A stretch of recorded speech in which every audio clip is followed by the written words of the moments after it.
Hi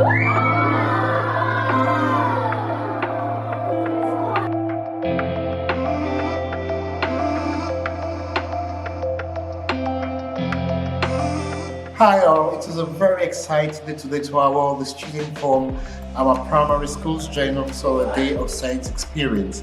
I'm just having a young student in school having the fun and excitement of enjoying science just for the sake of science in biology, physics and chemistry is absolutely fantastic. The kids had a lovely time, they learned a lot, and most importantly, I can see in their eyes they're looking forward to come here to join us in the next couple of years to become scientists of the future. My favourite bit is when we were testing foods. We were putting chemicals in foods and make different colours. My favourite part was when we draw an image of a scientist. So we learned about aeroplanes, how they fly, and it was really fun learning about aeroplanes.